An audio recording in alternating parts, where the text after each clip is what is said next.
अब हम लोगों को मिलता रिजर्वेशन, भेल पैदा होता, बैंक पैदा होते, बैंक का राष्ट्रीयकरण 69 में किया कि नहीं 69 में, हाँ LIC का राष्ट्रीयकरण हुआ 56 में। और जिन्होंने मानवतावाद के ऊपर चले, लिबर्टी, इक्वालिटी, फ्रैटर्निटी जिस समाज में थी, वो समाज तरक्की किया, आज भी तरक्की किया, बहुत आगे गया है। मेरा को जय भीम और नमो बुद्धाय, इसलिए कि हमारी सोच, हमारी संस्कृति अलग है। माननीय भंते जी ने बुद्ध वंदना कराई,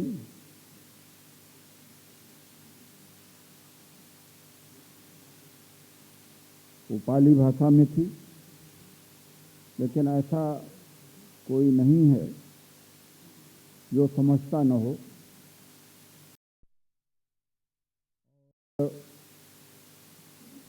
भगवान बुद्ध एक पुरुष थे, एक इंसान थे, और इंसान के ही बारे में बात किया, ना पाताल के बारे में बात किया, ना आसमान के बारे में बात किया। मैं फिलॉसफी का स्टूडेंट हूँ। अगर बुद्ध धर्म को समझना हो तो बड़े आसानी से समझा जा सकता है। चार आर्य सत्य को सामने रख करके। चार आर्य सत्य हैं। उन्होंने देखा कि महिलाओं का शोषण बहुत हो रहा है, छुआछूत उस समय भी था, बहुत पाखंड बहुत हुआ करता था, और तथाकथित सनातन धर्म के 64 सेक्ट उस समय भी हुआ करते थे। भयंकर लड़ाई हुआ करती थी, गरीबी थी। उन्होंने इसको दुख माना, कष्ट माना। फिर आगे कहते हैं कि अगर दुख है, कष्ट है, इसका निवारण संभव है। उदाहरण के द्वारा हम समझ सकते हैं कि अगर हम बीमार हैं तो कोविड का बैक्टीरिया से के कारण हो सकते हैं, मलेरिया से हो सकते हैं, मॉस्किटो से हो सकते हैं। अगर उसके बारे में हम जानें तो उसका इलाज दवा है, डॉक्टर के पास जाना चाहिए, दवा डॉक्टर देगा और दवा को खाना चाहिए, तभी बुखार से मुक्ति आपको मिलेगी। तो कारण और निवारण, इसको causal effect, cause and effect कहते हैं। अगर हमारे साथी कोई, यहाँ भी साथी कोई गरीब है तो जरूर वो अशिक्षा के कारण होगा, सही सोच की न कमी की वजह से जीविका उपार्जन कर पा रहा है, या कोई बाह्य कारण हो सकता है। उसका निवारण करना पड़ेगा। वो कोई ईश्वरीय शक्ति उसका निवारण नहीं करेगी, इंसान ही निवारण करेगा। और वैष्णो देवी में जाकर के उसका निवारण नहीं प्राप्त किया जा सकता, तिरुपति के दर्शन से नहीं हो सकता। कई बार मुझे बड़ा तकलीफ होता है कि संघर्ष हम लोगों का होता है और प्रमोशन हो जाने के बाद कथा जागरण सुनते हैं तो बड़ा दिल को बड़ा कष्ट होता है। और बाद में भी कहते हैं कि अरे ऊपर वाले की कृपा से प्रमोशन हो गया। 3000 वर्ष का 2500 वर्ष के इतिहास को हम जानते हैं। तो ऊपर वाले की कृपा क्यों नहीं हुई? एक महिला, एक दलित, एक आदिवासी को की चपरासी बना देते, एक क्लर्क बना सकते थे, एक इंस्पेक्टर भी बना देते, एक छोटा मोटा राजा बना देते। ये सब संविधान के बाद ही संभव हुआ, उसके पहले नहीं संभव हुआ।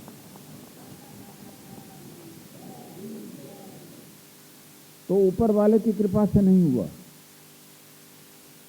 आर्टिकल 14 एंड 16 की वजह से हुआ।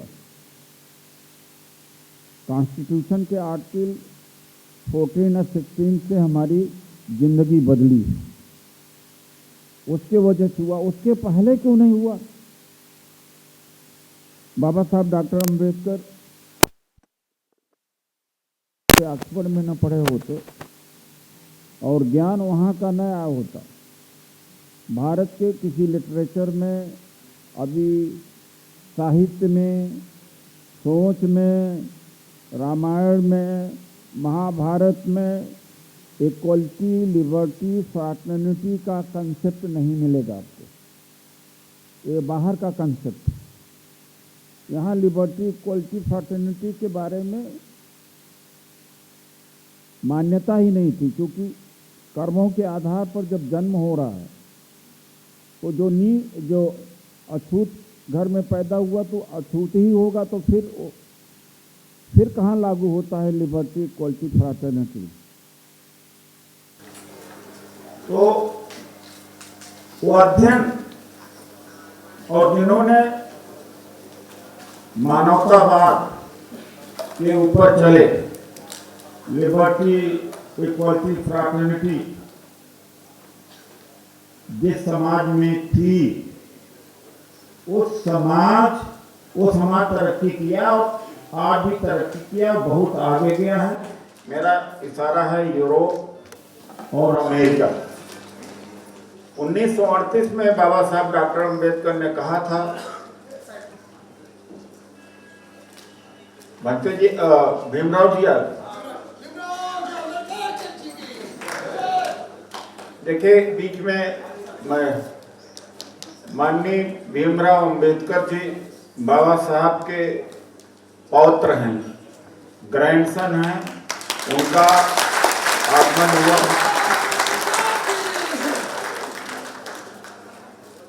मौर्य जी, कहाँ मौर्य जी हैं? मौर्य जी जिन्होंने संपर्क हमको कराया।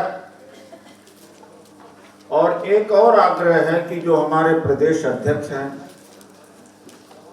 ओमसदा जी, व्यवस्था देने की कोशिश करें। कांता जी भी आई हैं, दिखाई पड़ रहे हैं, बहुत सारे, जैसे बुद्धिजीवी देव कांता लाड़िया जी, एक क्रांतिकारी महिला साथी हैं हरियाणा से, उनके लिए भी अभिनंदन।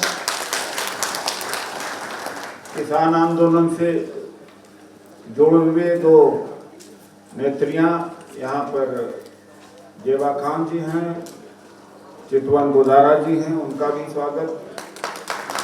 और किसान आंदोलन से अब इस आंदोलन का इस तरह से नरेंद्र सोलंकी जी के नेतृत्व में, नरेंद्र जी कहाँ हैं? गुजरात से काफ़ी साथी आए। मैं जहाँ से भी, जहाँ मैं नहीं समझ पाया तो वहाँ से भी लोग आए हैं, पुराने लोग बहुत आए हैं। महावीर जी हैं, चेतीवाल जी राजस्थान से हैं, जिन्होंने भी मुझे पगड़ी पहनाई। और यह नहीं है कि मैं सबका नाम न ले पाऊँ तो उनके लिए आदर नहीं।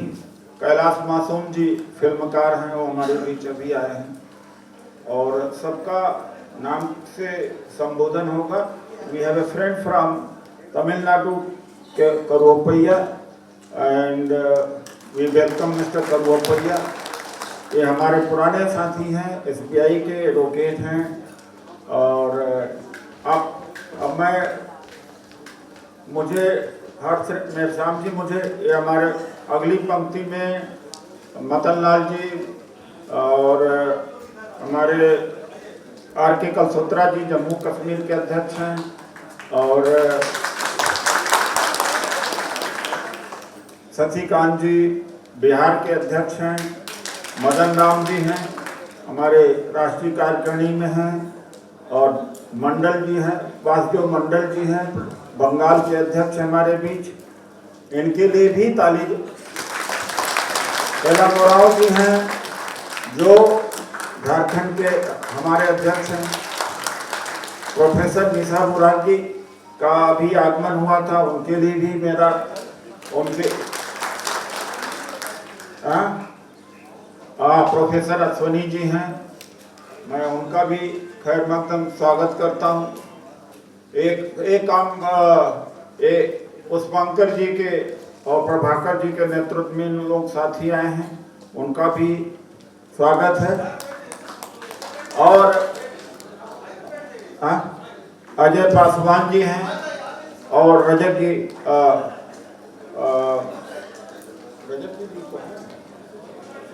आशीष रजक जी हैं। एक अमर आजाद जी क्रांतिकारी साथी हैं बिहार से, इनका भी आगमन हुआ है। सीपी सोनी जी हैं, दिल्ली प्रदेश के अध्यक्ष हैं प्रेम चौहान जी। बीपी सिंह जी कहाँ? बीपी सिंह जी के लिए ताली बजा दीजिए। सौरभ जी हैं, हाँ, और सूरजमल करदम जी हैं। सूरजमल करदम राजस्थान से आए हैं। मैं जिसको न देख पाऊँ तो दैट नॉट मीन कि I am not recognising them.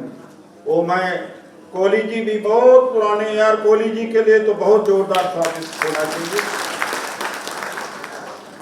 तो राजेंद्र जोगपाल जी भी आए हैं और प्रीतम आठावले जी के लिए भी जोरदार स्वागत। बाबू सिंह बहुत जी,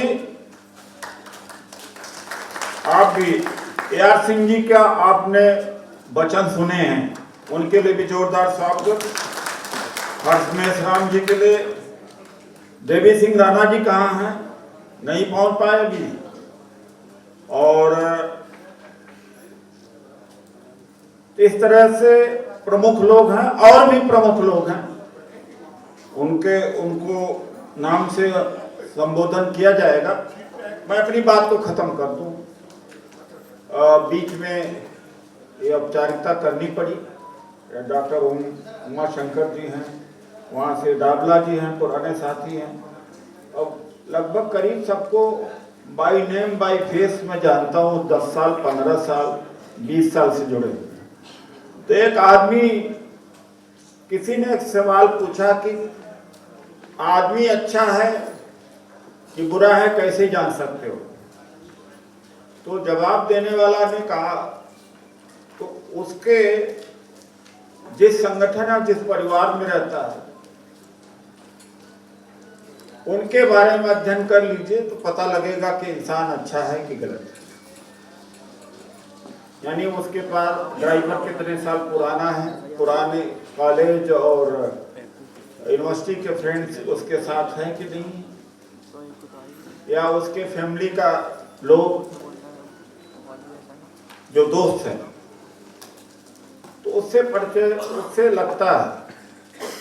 तो मेरा ख्याल है कि जो पुराने लोग हैं ज्यादातर अभी तक जुड़े हुए हैं, और नहीं भी जुड़े हैं, रिटायर हो गए हैं तो साथ में हैं।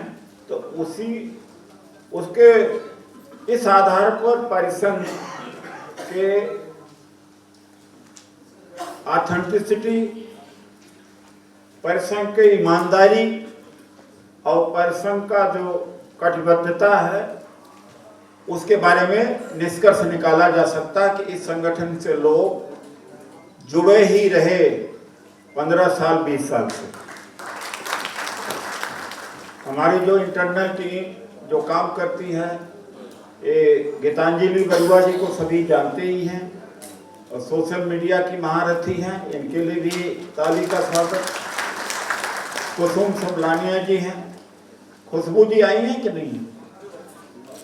खुशबू जी के लिए भी, जो लोग ज़्यादा डिवोटेड हैं वो रिसेप्शन पर है और उनके लिए कहीं ज़्यादा सम्मान होता है।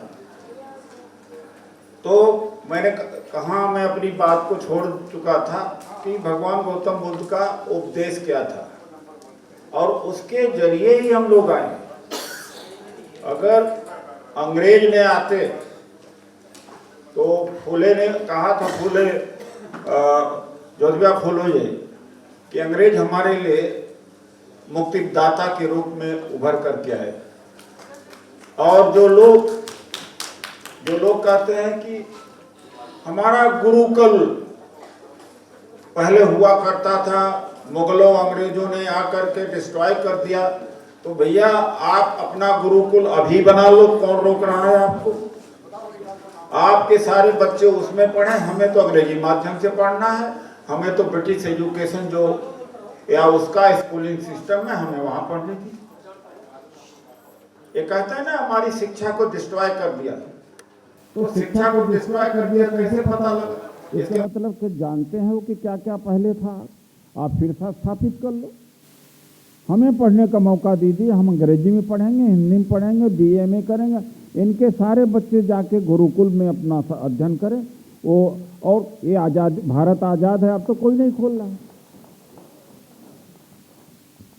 तो इसलिए अभी कहते हैं ना संस्कृत में अपने बच्चों को पढ़ाया जाए। कांवड़ का समय चल रहा है, जितने बीजेपी के नेता हैं, आरएसएस के नेता हैं, शायद ही कोई इनके जो बड़े बड़े नेता हैं, इनके बच्चे संस्कृत मीडियम से या हिंदी मीडियम से पढ़ रहे हैं। सब इंग्लिश मीडियम से पढ़ते हैं, सब विदेश जाते हैं। और दलितों को, पिछड़ों को कहते हैं संस्कृति, हमारी संस्कृति। ये बार बार संस्कृति के बारे में क्यों कहते हैं? मैं एक दिन सोच रहा था, हमेशा राष्ट्रवाद, संस्कृति, सनातन धर्म की बात करते हैं, ये आर्थिक विकास, शिक्षा की बात कभी नहीं करते। सबसे ज़्यादा यही करेंगे हमारी संस्कृति, क्योंकि इनकी संस्कृति में इन्हीं को उच्च स्थान मिला हुआ है और पिछड़ों को, महिलाओं को, दलितों को, आदिवासियों को, अल्पसंख्यकों का वहाँ पर गुलामी, वहाँ वो गुलाम की तरह है। इसीलिए बार बार संस्कृति की बात करते हैं और अपने सनातन धर्म की बात करते हैं, क्योंकि उसमें हम लोगों का कोई स्थान नहीं है।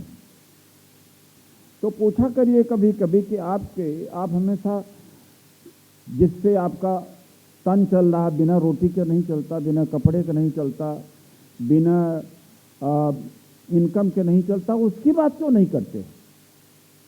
उसकी बात करते हैं। आप सोशल मीडिया भी पटा हुआ है, तो जो असली मुद्दे हैं उन मुद्दों से हमें बहकाते हैं। और बाबा साहब डॉक्टर अम्बेडकर ने जो ज्ञान था, मानवतावादी ज्ञान को अध्ययन किया। 1938 में उन्होंने कहा था कि महिलाओं को बच्चा धारण करने का अधिकार उनका है, उस पर सास ससुर, माँ बाप और हस्बैंड किसी का अधिकार नहीं है कि वो जबरदस्ती उसको मजबूर करे। आप सोच सकते हैं कि लगभग 100 वर्ष पहले कही हुई बात आज भी बहुत जगहों पे लागू नहीं हो पा रही। तो ये फ्रीडम और चॉइस, आज़ादी, हमें आज़ादी चाहिए। एक बार की ऐसी बात है कि मैं अपने लोकसभा में दौरे पर था, तो वहाँ के लोगों ने कहा एक बहुत बड़े ऋषि मुनि आए, आपको मिलना चाहिए। क्षेत्र में वोट का दबाव होता है, सब कुछ करना पड़ता है। तो मैंने कहा, मैंने अवॉइड करने की कोशिश किया, जाना नहीं चाह रहा था। कहा नहीं, वो बहुत बड़े मुनि हैं, आपको जरूर मिलना चाहिए। मैं जैसे ही गया वैसे ही भाषण देने लगे। वो कहा, मेरे लिए सबसे ज़्यादा जरूरी है राष्ट्र, उसके बाद समाज। तो हमने कहा कि अगर आपको यहीं पर अपमानित कर दिया जाए या 2 झापड़ मार दिया जाए तो सबसे पहले आप अपने बारे में सोचेंगे, राष्ट्र और समाज के बारे में बाद में सोचेंगे। मूर्ख बना रहे हो। जिनके तन पर कपड़ा न हो, खाना न हो, नौकरी न हो, उसको इसी तरीके से फंसा रखा है। हमने कहा जिस देश का, जिस समाज का व्यक्ति खुशहाल होगा, शिक्षित होगा, अपने आप समाज मजबूत होगा और राष्ट्र अपने आप मजबूत होगा। और राष्ट्र इसलिए व्यक्ति की आज़ादी, व्यक्ति की इच्छा, उसकी फ्रीडम, उसकी राइट सर्वोपरि है और उसके बगैर कोई मजबूत राष्ट्र नहीं बनाया जा सकता है। यहाँ उल्टा कहा जाता है हम राष्ट्रवादी हैं, सबसे पहले हमारे राष्ट्र। अरे गांधी जी यात्रा कर रहे थे ट्रेन से, केवल बोगी से उतार दिया गया था, उस देश को छोड़ दिया था और कसम खाया था कि अंग्रेजों को उखाड़ के फेंकेंगे, क्योंकि गांधी जी के ऊपर व्यक्तिगत अपमान हुआ था। व्यक्तिगत अपमान, जब व्यक्ति के अपमान के ऊपर चोट होती है तो व्यक्ति क्या नहीं कर सकता, ये आप देख सकते हैं। यहाँ रात दिन हमें गुट्टी पिलाई जाती है। अरे छोड़ो ये सब, देश सबसे पहले, ताकि आप पिटाई होती रहे, मार खाते रहें, डिस्क्रिमिनेशन होता रहे, नौकरी न मिले, लेकिन सबसे पहले राष्ट्र। इसके पीछे कॉन्स्पिरेसी, मैंने तो पार्लियामेंट में भी बोला था। हम कहा एक झापट किसी को मार दो तो पता लग जाएगा कि सबसे पहले राष्ट्र है कि सबसे पहले वो अपना उसका निजी सम्मान है। तो हम लोगों को हजारों वर्ष से इस तरह से फंसाया जाता है, अब तो और ज्यादा फंसाया जा रहा है। राष्ट्र क्या है? राष्ट्र भाई, राष्ट्र क्या मिट्टी से, पानी से, हवा से बनता है, इंसानों से बनता है। जहां इंसान नहीं रहेगा वहां कोई राष्ट्र दिखाई पड़ेगा क्या? उसको तो जंगल कहते हैं। तो ये अब माननीय भंते जी के संबोधन का ये मतलब है कि इसलिए हम लोगों को इस समय जो पाखंड है पूरा देश में, और इस पाखंड से हमारा समाज और घिरता जा रहा है। कांवड़ियों का इतनी लंबी लाइन, भाई कांवड़ के खिलाफ नहीं हूं, जिसको जाना हो जाए, लेकिन हमारे लोग कांवड़ जा रहे हैं। यहाँ पर बुलाना मुश्किल हो जाता, कितना डॉक्टर ओमसुदा मेहनत करते हैं, या बीपी सिंह जी और प्रेम चौहान जी जो हमारा ऑफिस लगा रहता है, वहाँ तो अपने आप 10-10 दिन के लिए निकल जाते हैं। इसलिए अंधविश्वास है। तो मेरा निष्कर्ष कहने का यह है कि अगर आप पॉलिटिकल पार्टी में, सरकार की नौकरी में, कृषि क्षेत्र में, अगर आप आगे, आपकी तरक्की रुकी है, आप सफल नहीं प्राप्त कर रहे हैं, तो उसका कारण होगा। कारण में जाइए, ये न देखिए कि हमारे तकदीर में तो लिखा ही नहीं, हमारे हाथ के लकीर में है ही नहीं, या हमारे मतलब हम तो, हमारे घर वाले ही, हमारे ही लोग हमारे सामने वो रोड़ा बने हुए हैं। आप उनके कारणों को जानिए। कारण जाएंगे तो आप लोगों को जोड़ भी सकते हैं, आप अच्छी खेती भी कर सकते हैं, आप राजनीति में टीम भी खड़ी कर सकते हैं। कारण को समझना पड़ेगा। कहीं भी हो आप उसको सोचिए। यही हमें प्रेरणा दिया जाता है और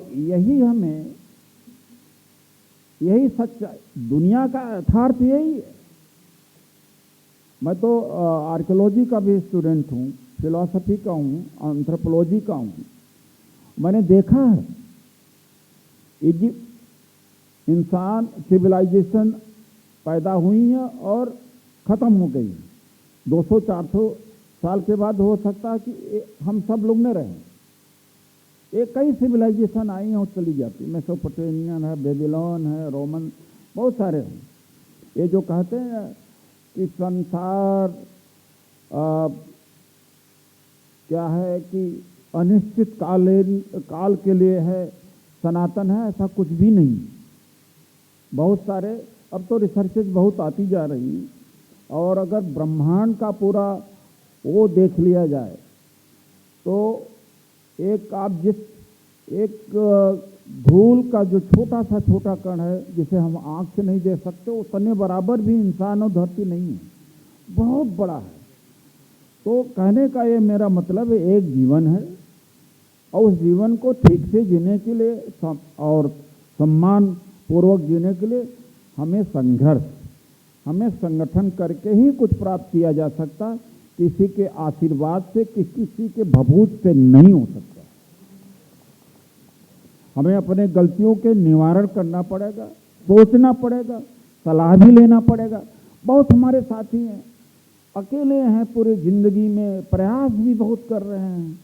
इसलिए मैं कहना चाहता हूं कि यहाँ लगभग 500-600 लोग होंगे, मैं कह सकता हूं कि 300 संगठन वाले हैं यहाँ पर,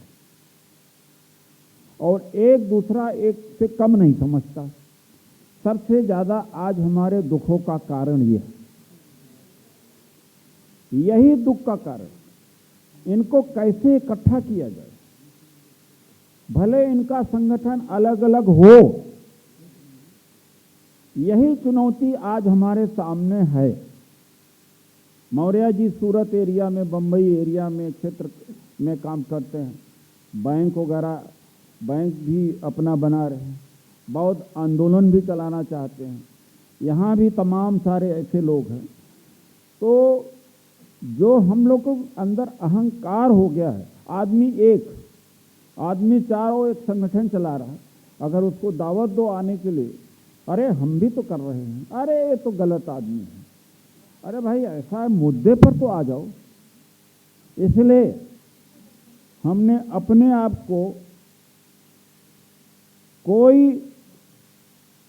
हमारा कोई संगठन नहीं, ये संगठनों का संगठन है। इस बैनर के तले कम से कम आरक्षण बचाने के लिए, संविधान बचाने के लिए, और जो संविधान खत्म हो रहा उसके लिए तो इकट्ठा हो जाओ। बाकी मेरे लिए इकट्ठा होना या वंशसुधा के लिए इकट्ठा होना, इसके लिए नहीं किसी को कहा जा रहा है। अब कब इकट्ठा होंगे? एक आंदोलन चला 30-40 साल तक, उसका प्रभाव रहा। उस आंदोलन ने जितना चोट पहुंचाई है, जितना इमोशनल बातें, जैसे कहते हैं विश्व गुरु बनेगा भारत, अब विश्व गुरु के चक्कर में पूरा देश अपनी लड़ाई भूलता जा रहा। बेरोजगारी की समस्या को भी नहीं लड़ रहा, महंगाई के लिए कि अरे भाई नाम तो हो रहा है हमारा, विश्व में इतिहास तो बन रहा है हमारा, विश्व गुरु तो बन रहे, मुसलमानों के खिलाफ, मुसलमानों को दुरुस्त करने का काम तो किया जा रहा है, आरक्षण तो खत्म किया जा रहा है। तो क्या हो रहा है? उसी तरीके से हम हुक्मरान बनेंगे, तो हुक्मरान बनते बनते जो भी छोटी मोटी ताकत हमारी थी लड़ने वाली, उस ताकत को भी नहीं लड़ने दिया, और उन्होंने जो भावनात्मक बातें करी जिसका कोई ठोस आधार नहीं था, 25-30 साल तक वोट की खराबी करी, पैसे की खराबी करी, और सही आंदोलन जो भी छोटा मोटा चल रहे थे हमारे लोगों का, उन आंदोलनों को भी खंडित करने का काम किया। इतना ज्यादा क्षति पहुंचाई है उन्होंने। अभी भी सोए हुए हैं लोग, अभी भी सोए हुए हैं लोग, बहुजन बहुजन बहुजन बहुजन। अरे भाई बहुजन की काट कहां से निकली है? मंडल से निकली है। अगर बैकवर्ड इतना ही समझदार होता, बैकवर्ड साथ न देता, तो ये मनुवाद उभर करके आता। मंडल अगर न होता तो आज भारत की स्थिति यह न होती। मंडल के विरोध में मिस्टर अडवाणी पूरे देश में यात्रा लेके चले, और जो पार्टी के 2 MP हुआ करते थे उसके पहुंच गए लगभग 250। तो त्रासदी इस समाज की यह है कि जिसके लिए लड़ाई लड़ी जा रही है वही अपने दुश्मनों का साथ दे रहा, आज भी दे रहा है, आज भी दे रहा है। तो इस ये जितनी जल्दी आप लोगों के माध्यम से इनको होश में लाया जा सके कि भाई छोटे छोटे संगठन बनाए हो, ठीक बात है, बना के रखो, लेकिन अब संविधान खत्म होने जा रहा है। मैं आपको बता देना चाहता हूं, और 2025 में आरएसएस संविधान को खत्म कर देगा अगर 2024 में जीत हो गई तो। दुर्भाग्य की बात है। और उत्तर प्रदेश में रोका जा सकता था, लेकिन उत्तर प्रदेश में वही बहुजन और जात के वजह से अंधभक्त हुए हैं, नशे में हैं, वो स्मैश पिए हुए हैं, उनको अभी भी समझ में नहीं आता। अगर आप कहोगे तो कहें अच्छा विरोधी है। अरे जो नेता 5 साल तक अपने घर से नहीं निकला और जिसके कैंडिडेट पूरे प्रदेश में लड़ रहे हैं, प्रचार करने के लिए न निकला, इससे ज्यादा आंख खोलने वाली बात उन पार्टी के कार्यकर्ताओं के लिए क्या हो सकता है कि सीधा बेच दिया, सीधा मनुवाद को स्थापित कर दिया। कभी किसी ने कल्पना किया था कि जो मनुवाद को उखाड़ने के लिए पैदा हुए थे मानवर काशीराम जी, उन्होंने अंत में मनुवाद को उखड़ते उखड़ते मनुवाद को वही जमा के गए और वही मजबूत कर गए, वही अमर कर रहे हैं।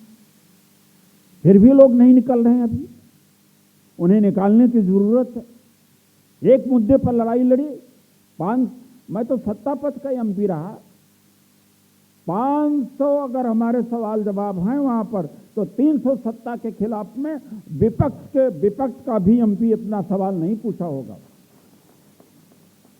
लोग कहते अरे बीजेपी में चले गए, भैया कहां जाते, बीएसपी में कोई जगह थी नहीं, कांग्रेस का दरवाजा बंद था, संसद में तो जाना चाहिए। इस बार संसद में मैं नहीं गया तो कोई बोल रहा है। तो जाकर के किसी भी प्लेटफॉर्म से जाकर के सेवा करना, समाज की बात उठाना,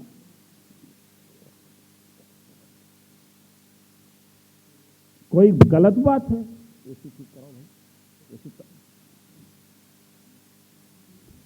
कोई गलत बात है? तो बड़ा ही गुमराह, बड़ा ही गलत।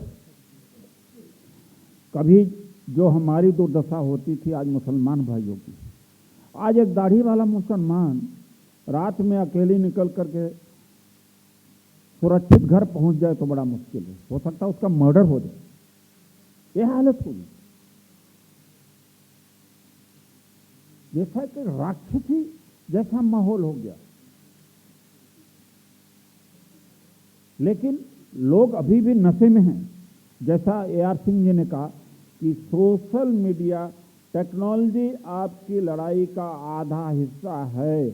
आप अगर संकल्प नहीं लिए कि ट्विटर अकाउंट, फेसबुक, इंस्टाग्राम, आपका वीडियो या यूट्यूब, जैसे कि हमारे गजेंद्र जी आए हैं और नेशनल दस्तक के कौन कौन हैं बताइएगा, शंभू कुमार जी, आशीष जी हैं, आप नहीं किए, आपकी दास्तान नहीं रह गए, अब मिट जाएंगे, ये मत समझिए। और मिटते चले गए हैं। अभी आप आज मतलब 2014 में लगभग 1.5 लाख 2 लाख नौकरी मिलती थी सरकारी। आज जानते हैं कितना है? आप 25-30 हजार तक रह गई। हमारे साथी विनोद कुमार जी भी आए हैं, इनके लिए भी जोरदार स्वागत। बैंक है। तो कहने का ये मेरा मतलब है कि जो अपने लोगों ने नुकसान किया और बार बार इमोशनल बातें, बाबा साहब को चुनाव में हरा दिया, एक तर्क के साथ मैं आपको लॉजिकल बात कर रहा हूं। कोई हारता, चुनाव हारने के लिए लड़ता है क्या? इमोशनल बातें छोड़ दिया। इमोशन से एक चपरासी बन सकता है, कोई पेट भरता है? और आज मैं देखिए, यह नहीं कि मैं कांग्रेस पार्टी में हूं, कांग्रेस पार्टी में है वो अंदरूनी मैं जानता हूं क्या करता हूं। 1 इंच मैं कहीं समझौता नहीं करता, 1 inch.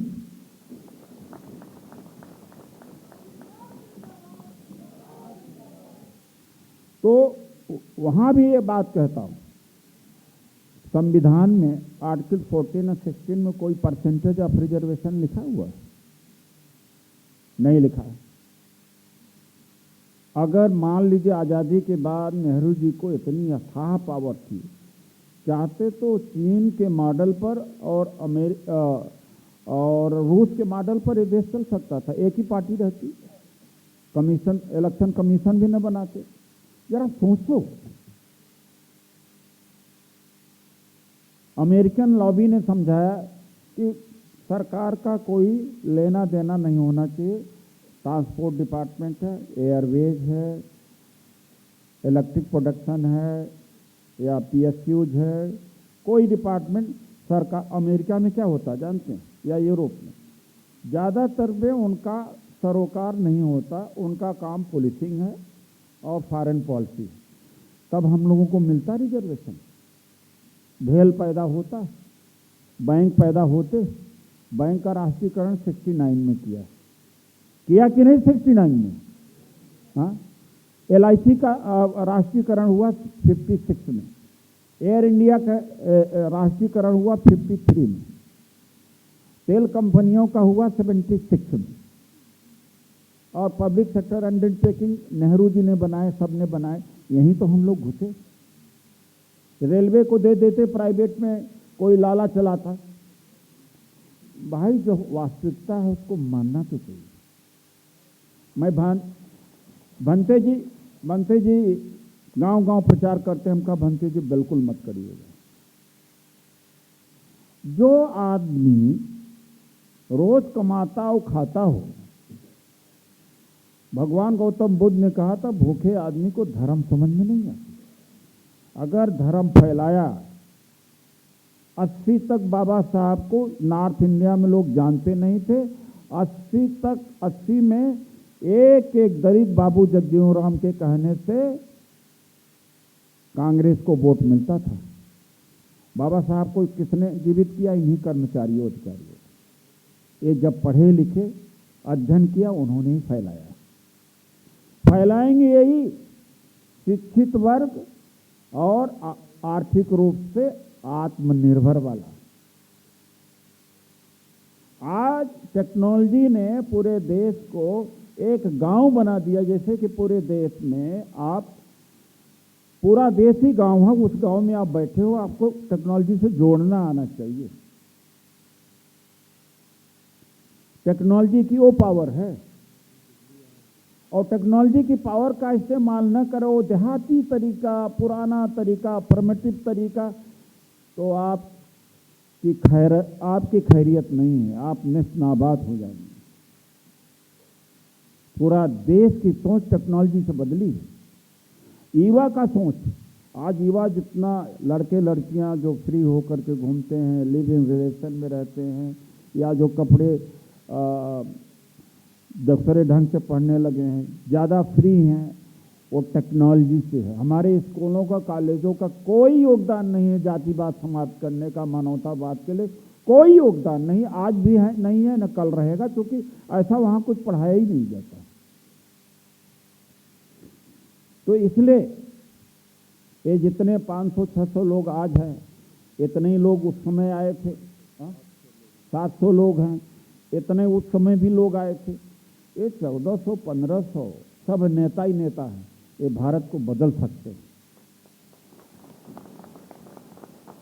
They can change India. I'm sorry to say that I'm not being bilingual. Karupiya, brother Karupiya, how many of you are here?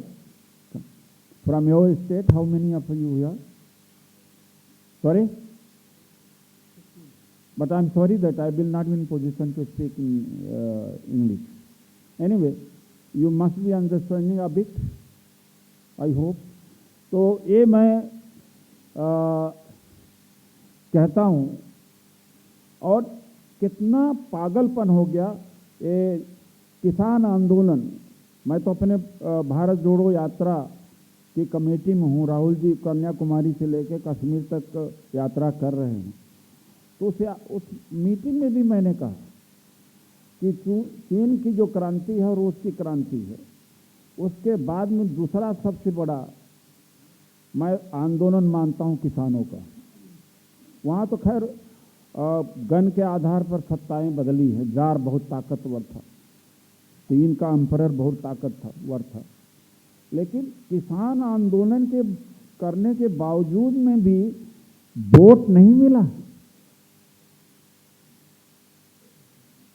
Bharat कितना बदला इसी टेक्नोलॉजी से जहर बुरा। हिंदू मुसलमान आरक्षण के विरोध, जहां देखो वहीं तीज करा रहे हैं, जहां देखो वहीं जागरण, जहां देखो वहीं पर कथा, जहां देखो वहीं पर कर्मकांड, एकदम नशे में, लोगों को एकदम नशे में डुबो दिया। इसलिए अपनी रोजी रोटी, बाल बच्चों, किसी का उसको परवाह नहीं, सब उसको छोटा लगता है, वो अगले जीवन की तैयारी कर रहा है। आइए सजल जी, अगले जीवन की तैयारी कर रहा। कहा जाता है ना, अरे इस जिंदगी में तो क्या करना है, पिछले जीवन में जो तुमने जो पाप किया था उसी के अनुसार भगवान ने तुम्हें जन्म दिया। इस जिंदगी में तुम्हें कुछ करने की जरूरत नहीं, अच्छा काम कर लो इस जिंदगी में, यानी जो कहा जाए वो कर लो, हो सकता है अगली जिंदगी तुम्हारी ठीक मिल जाए। इसमें समाज इसमें फंस गया है। We don't believe in transformation, we don't believe in past life, we don't believe in reincarnation. We believe one life, we have our freedom, we have our individuality, we have our choice, we have our rights, equal rights। वो हम तो किस तरह इसका कितना असर पड़ा है, और आपके जरिए ही काउंटर किया जा सकता है। जब तक करोड़ 2 करोड़ों लोगों को हम नहीं उतारेंगे, और बौद्ध धर्म को एक धर्म मत समझिए, एथिक्स है, मैं फिलॉसफी मतलब है कि कोई कंठी माला पहनाने वाला नहीं है, और नीचे ऊपर इसमें कुछ नहीं है, जो कुछ है यही है। मैं तो नीचे ऊपर मानता ही नहीं हूँ। कुछ लोग डिप्रेस होकर के आचमका क्यों भाई, अरे यही जिंदगी है यार, जी लो, मजबूती से जी लो, ताकत से जी लो, क्यों परेशान? दोबारा ये सब मिट्टी मिल जाएगी, कोई नहीं आता। कोई स्वर्ग से, कोई नरक से लौट करके आके हिसाब दिया है क्या आज तक किसी को? एक आदमी लौट करके स्वर्ग नरक से आया, हिसाब दो, तो तुम भाई चिंता में रहो। किस बात की चिंता है तुम? तो many people they come and meet and they go, after they said that positive vibe. हम कहा भाई पॉजिटिव वाइब कोई मैं बेचता हो रहता हूँ क्या पॉजिटिव वाइब? कहा नहीं, आपके से मिलने के बाद में हम सब लोगों का तमाम समस्याएं खत्म हो जाती हैं। तो anyway, observation of the people. तो एक है ना, अब रिजर्वेशन बचाना है, तो अभी भी बहुत कुछ है, ये जल्दी में बेचने में लगे हैं, लेकिन ये तभी रोक पाएंगे जब इन्हें लगेगा कि इनका वोट खिसक रहा है। एक समय ऐसा था कि जब हम वोट खिसकाने की स्थिति में थे, और एक कर्मचारियों अधिकारियों के माध्यम से ही 5 आरक्षण विरोधी आदेश की वापसी की लड़ाई जब हमने लड़ा था, तो हमने केवल कर्मचारी अधिकारी नहीं जोड़ा था, कर्मचारी के माध्यम से उसके गांव, उसकी बिरादरी, उसकी जाति को जोड़ा था। तब जाके वोट प्रभावित होने लगा, और तब जाकर के 5 आरक्षण विरोधी आदेश को वापस करने के लिए 3 कॉन्स्टिट्यूशनल अमेंडमेंट किए गए थे। First amendment, 31st amendment, 32nd and 5th amendment, 3। आज तक 25 साल 22 साल में जो भी समाज को दिया गया है, इस परिसंघ के अलावा किसी ने समाज को नहीं दिया है। अशोक निर्वाण जी कह रहे हैं, अगर किसी ने दिया हो तो मैं डिबेट करने के लिए तैयार। अरे इतने झूठे हैं, फाइल लेके जाएंगे, मैं प्रमाण के साथ आया हूँ, और मूर्ख लोग बैठे हुए, हमारे पढ़े लिखे लोग मूर्ख लोग, फला जज से मैंने ये बात कर लिया, उससे ये डिबेट कर दिया, और कागज लेकर के। अरे ऐसे भी मूर्ख बनाने वाले हमारे लोगों में से, समझ रहे होगे आप लोग? तो मैं बिना प्रमाण के कुछ नहीं बोलता हूँ, जबकि कोई प्रमाण होता ही नहीं। भाई देखिए, जो जीवन को प्रभावित न कर सके, न उसकी बात में जाना और न उसको मानना चाहिए। हमने जीवन को प्रभावित करने की बात करी, आरक्षण बचाया। उस समय आरक्षण अगर न बचाए हम लोगों होता तो उसी समय खत्म होता। लाखों लाखों की नौकरियां बचाए हमने, जीवन प्रभावित किया, आय का जरिया पैदा होते रहने की लड़ाई लड़ी। हमने 4 नवंबर 2001 को 10 लाख लोगों को परिसंघ के बैनर के नीचे, उस समय बौद्ध धर्म की दीक्षा ग्रहण करने का एक आह्वान था। बड़ा जुल्म हुआ, अत्याचार हुआ, बीजेपी की सरकार थी, चारों तरफ दिल्ली सील कर गई थी, रेलवे स्टेशन पर उतरने नहीं पाए थे, 12-13 हज़ार पुलिस लगाई गई थी। और हमने फिर भी लाखों लोग बौद्ध बने और उस समय उत्पीड़न बहुत हुआ। हमारे नेता का ही हाथ था उत्पीड़न करने के लिए। वो इतिहास कभी लिखा जाएगा कि ये होने नहीं देना चाहिए। मैं रामराज था, रामराज से क्या हो गया, उदित राज हो गया। हमने कहा नाम भी इनको वापिस कर देते हैं। बाबा साहब ने कहा था कि मैं हिंदू धर्म में पैदा, बाबा साहब ने कहा था कि हम हिंदू धर्म में पैदा नहीं हुए लेकिन मरेंगे नहीं। तो उन्होंने अंत में किया था, उन्होंने रिसर्च करके, रास्ता दिखा करके किया। तो हमारे जो नेता हैं, ये कौन सा नया रिसर्च कर रहे हैं? मायावती जी क्यों नहीं बौद्ध धर्म ग्रहण करती हैं? हाँ, इनको तो सबसे शुरू करना चाहिए था। काशीराम जी को भी करना चाहिए था, रामदास अठौले जी को भी, खैर बुद्धिस्ट है, रामविलास पासवान जी को करना चाहिए था।